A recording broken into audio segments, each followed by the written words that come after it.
Hello students, आज आपण रवींद्रनाथ टागोर यांची सायलेंट स्टेप्स ही पोएम बघणार आहोत.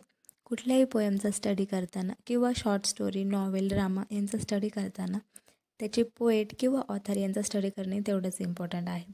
इवन एक्झाममध्येही आन्सर लिहिताना त्या पोएटचं किंवा ऑथरचं बॅकग्राऊंड इन्फॉर्मेशन लिहूनच आन्सरची सुरुवात करावी. त्या पोएट आणि ऑथरचे जन्म आणि मृत्यू याच्या डेट लिहिल्यानंतर आन्सरचं वेटेज वाढतं. तर रवींद्रनाथ टागोर यांचा जन्म 1861 आणि मृत्यू 1941मध्ये झाला.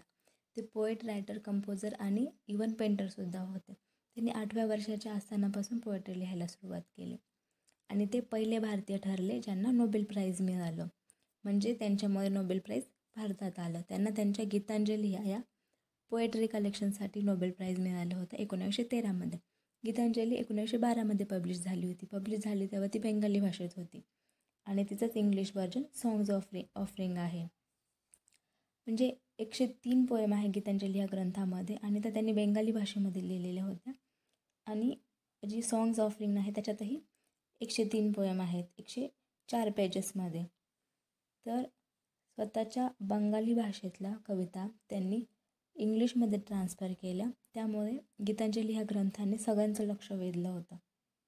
गीतांजली ह्या पूर्ण ग्रंथाची थीम डिवोशन अशी आहे, म्हणजे एखाद्या गोष्टीबद्दल भक्ती असणे, श्रद्धा असणे. ओरिजिनल गीतांजली बंगाली भाषेमध्ये आहे. तर ओरिजिनल गीतांजलीमधल्या 53 पोएम्स आणि बाकीच्या ऑदर वर्कमधल्या 50 अशा मिळून 103 पोएम्स इंग्लिश गीतांजलीमध्ये आहे.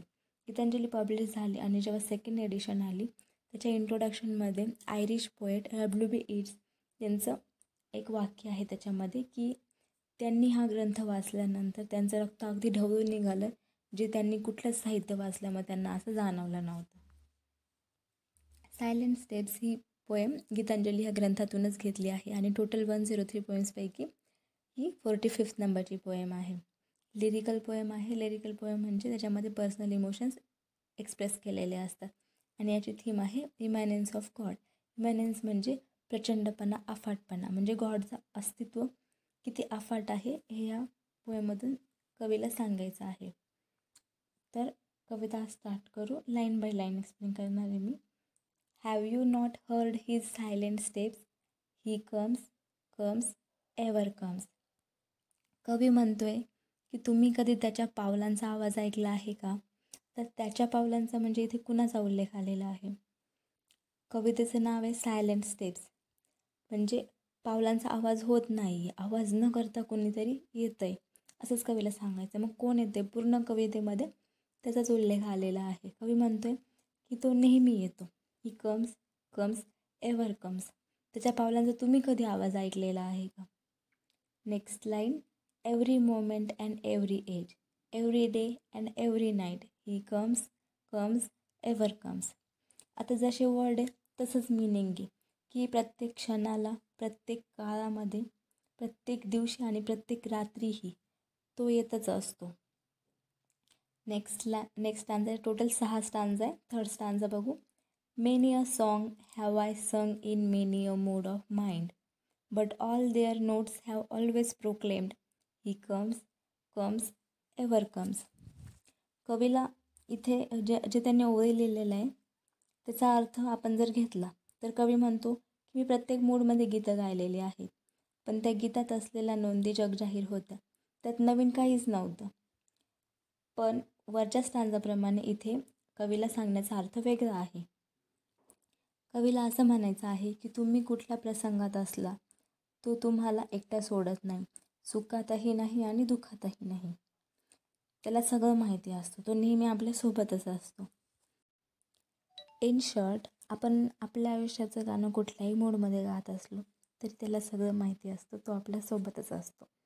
आपल्याला फक्त त्याच्या पावलांचा आवाज ऐकू येत नाही, आपल्याला त्याचं अस्तित्व जाणवत नाही, पण तो आपल्यासोबतच चालत येत असतो. He comes ever comes. Next stanza. In the fragrant days of sunny April through the forest path, he comes ever comes. म्हणजे एप्रिलमध्ये उकाड्याने आपण जेव्हा एकदम त्रस्त झालेलो असतो तरीसुद्धा एप्रिलमध्येच सगळीकडे वसंताला बहार आलेला असतो. सगळ्या फुलांमुळे वातावरण अगदी फ्रॅग्नंट होऊन गेलेलं असतं, सुवासिक होऊन गेलं असतं, मनाला बरं वाटणारं असं वातावरण झालेलं असतं. मग निसर्गामध्ये हे चेंजेस होता म्हणजेच काय, ते त्याचंच अस्तित्व आहे. त्याचं अस्तित्व आपल्याला ह्या गोष्टीतून जाणवतं आहे.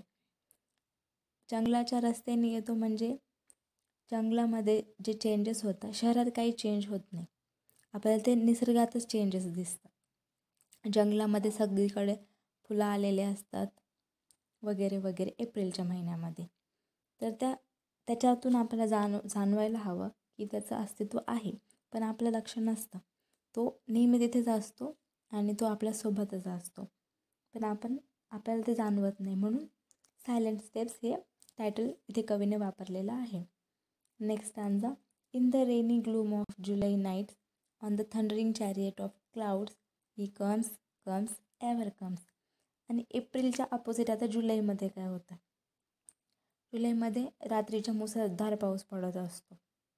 तर तेव्हासुद्धा तो ढगांच्या रथामध्ये विजा चमकवत येत असतो. एकदम सगळीकडे गारवा वादळ असं वातावरण असतं.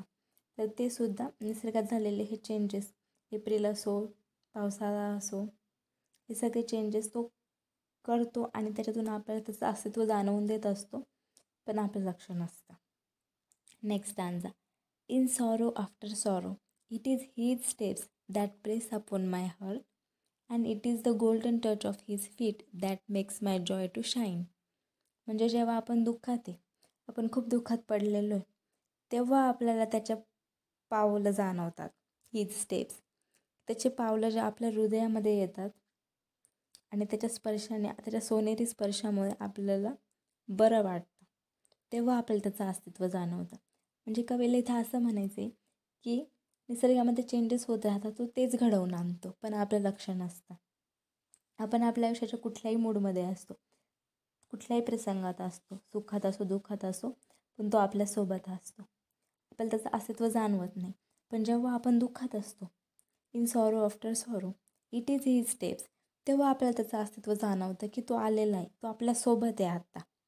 आणि त्याच्या येण्याने त्याला दुःखात आठवतो आणि दुःखामध्ये आपण त्याची आठवण काढल्याने तेव्हा आपल्याला बरं वाटतं की नाही, देव आहे. आपल्या तोंडातून असं म्हटलं जातं की देव आहे, तो बघेल, होईल सगळं, हे दिवस निघून जातील, चांगले दिवस येतील. मग आपण सुखात नाही आठवत, आपल्याला दुःखामध्ये त्याची आठवण येते. मग कवीला हेच म्हणायचे की तो प्रत्येक क्षणाला आपल्यासोबत असतो, पण आपल्याला जाणीव नसते. तो नेहमी आपल्यासोबतच येत असतो. आपल्याला दुःखात आठवण येत असली तरी तो सुखातही आपल्यासोबतच असतो. आपल्या प्रत्येक मूडमध्ये तो आपल्यासोबत असतो, आपल्यासोबत चालत येत असतो. He comes comes and ever comes.